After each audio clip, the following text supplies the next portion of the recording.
Ito, mainit na balita. Ngayong confirmed na ang paglipad ni KQ sa US para sa Summer League, anong team nga ba nababagay ang playstyle niya?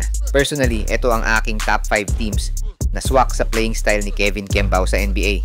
Pero bago yan, like and subscribe lang mga kabady para sa latest basketball news and highlights. Number 1, San Antonio Spurs. Bakit fit si KQ dito?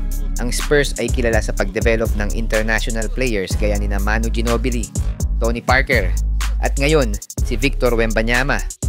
May kultura sila ng unselfish basketball at matinding disiplina, parehong katangian na natural kay Kembao. Hindi siya flashy scorer pero mataas ang basketball IQ niya, marunong magbasa na play, at versatile sa loob at labas ng paint. Pwede siyang maging complementary piece sa sistema ng Spurs, lalo na kung i-pair siya sa isang dominant big man tulad ni Wembanyama. Pwede siyang maging parang modern day Boris Diaw, versatile, matalino, at laging nasa tamang posisyon. Number 2, Toronto Raptors. Ang Raptors ay open sa international talent at may history ng pagbuo ng unique positionless lineups katulad ni Pascal Siakam at OG Anunoby. Ang versatility ni Kevin sa offense at defense ay swak sa ganitong style ng play. Kung makakalaro siya sa small ball lineup, kaya niyang maglaro bilang stretch 4 o playmaking forward. Ang ganitong role ay kapareho ng ginagawa ni Scottie Barnes na isang forward na marunong magdala ng bola, depensa, at playmaking. Number 3, Golden State Warriors. Ang Warriors ay hindi lang tungkol sa shooting ni na Steph Curry at Buddy Hield. Mahalaga rin sa kanila ang off-ball movement, court vision, at team chemistry. Si Kevin ay kilala sa ganyang aspeto. Malawak ang court vision niya para sa isang forward, may good feel for the game, at marunong gumalaw kahit wala ang bola. Maaaring i-pattern ang laro niya sa estilo ni Draymond Green, isang undersized big na leader sa depensa, facilitator sa opensa, at matalinong decision maker. Kung matuto pa siyang maging consistent shooter, malaking bagay yon sa spacing ng Warriors.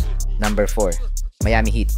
Sabi ng marami, Miami Heat culture equals disiplina, tiyaga, at walang arte.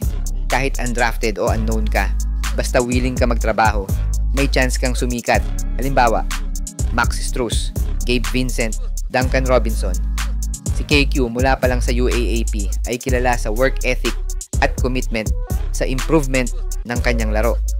Kung ikukumpara sa isang player, pwede siyang maging katulad ni PJ Tucker o kahit Andrew Wiggins, mga role players na hindi superstar pero crucial sa success ng team.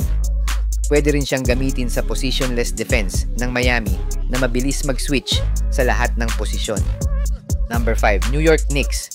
May mga rumors na dati patungkol sa invitation ng Knicks sa Summer League kay KQ, kaya alam mong meron talagang scout na nakakita ng potential niya.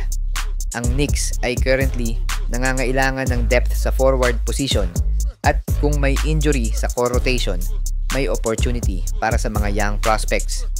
Kung papasok siya sa roster, maaari siyang magsimula sa isang Obi Toppin type role, athletic, high energy forward na kayang tumakbo sa fast break at magbigay ng spark off the bench.